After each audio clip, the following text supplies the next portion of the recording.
के मंडी जिले से प्रशासनिक लापरवाही की तस्वीरें सामने आई है। सरकारी डिपो पर राशन वितरण के लिए लगाई गई मशीनें बिना सिम कार्ड के चल रही हैं। मजबूरी में डिपो संचालक अपनी जेब से इंटरनेट का खर्च उठा रहे हैं। अब सवाल यह है कि आखिर ये सिम कार्ड कहां गए और कौन है इन लापरवाही का जिम्मेदार, इस खास रिपोर्ट में देखिए।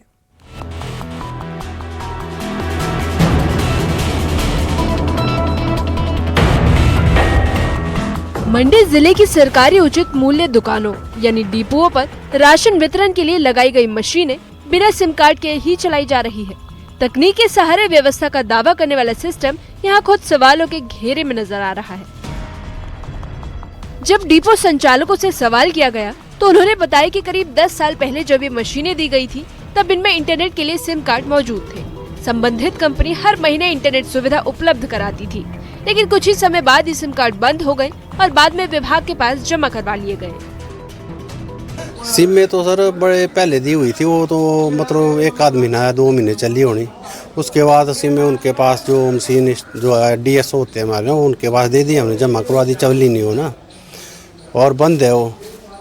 और उसके बाद तो हम अपने हॉटस्पॉट करके ऑन करके ही चलता है वो मशीन जो उसके साथ अटैच की हुई है वो ना। जो मशीन का टेंडर जो होता है वो कंपनी वालों ने कुछ नहीं बोला, हॉटस्पॉट से करो भाई, उसका नेट खर्चा देंगे, वो देंगे, पता नहीं अब किया है ना किया। अभी तक कुछ नहीं मिला? नहीं, अभी को कोई नहीं है। तभी से डिपो संचालक इन मशीनों को अपने निजी खर्चे से इंटरनेट की व्यवस्था करके चला रहे हैं। हर महीने 500 से 800 रुपए तक अतिरिक्त खर्च उठाना पड़ता है। डिपो संचालकों का कहना है कि सीमित मुनाफे में ये खर्च उनके लिए बड़ी परेशानी बन चुका है। 8-10 साल पीछे हमें मिली थी मशीन ने, उसके बाद जो है इन्होंने सिम दी थी, लेकिन वो सिम नहीं चल पाई, तो उसके 1 आधा महीना चली थी। उसके बाद हमने अपने मोबाइल से इसको हॉटस्पॉट दिया हुआ है, तब जाके कार्य करते हैं हम इसका। नेट खर्चा देने की बात गई थी कंपनी ने, क्या मिल रहा है तो को हमें ऐसा कुछ नहीं मिल रहा है ना, हमारे को अभी तक किसी ने कुछ दिया। डिपो संचालकों ने बताया कि उन्होंने इस समस्या को कई बार विभाग और सरकार के सामने रखा, लेकिन आज तक कोई ठोस समाधान नहीं निकला।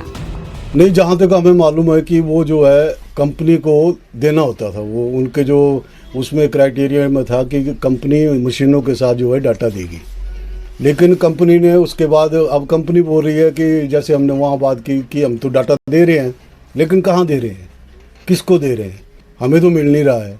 हम तो अपनी जेब से 600-700 रुपये खर्च करके ग्राहकों को सुविधा प्रदान कर रहे हैं, लेकिन अभी तक हमारे पास तो कोई डाटा आया नहीं है। वहीं इस मामले पर राज्य खाद्य आयोग के चेयरमैन डॉक्टर SP कत्याल का कहना है कि ये विषय सुप्रीम कोर्ट में विचाराधीन था, जिस पर अब फैसला आ चुका है, जिसके बाद सरकार डिपो संचालकों को नई और आधुनिक मशीन देगी। एक थोड़ा सा इशू था जो जुडिशियल था, वो सुप्रीम कोर्ट से अब आ गई है। ये मशीन्स का इशू था, तो इट विल बी सॉल्व कि मशीन्स जो है रिप्लेस हो जाएंगी और ये जो सर्वर का है इशू वो भी उसके साथ होपफुली। राज्य खाद्य आयोग के मुताबिक मार्च महीने से पहले सभी डिपो संचालकों को नई मशीनें उपलब्ध करा दी जाएंगी, जिससे समस्या पूरी तरह खत्म हो जाएगी। लेकिन सवाल अब भी कायम है कि जब तक नई मशीनें नहीं आती तब तक डिपो संचालकों की जेब पर पड़ रहा बोझ कौन कम करेगा। न्यूज़ 18 के लिए मंडी से वीरेंद्र भारद्वाज की रिपोर्ट। और इसी के साथ बुलेटिन में इतना ही। मुझे दीजिए इजाजत। आप देखते रहिए न्यूज़ 18। नमस्कार।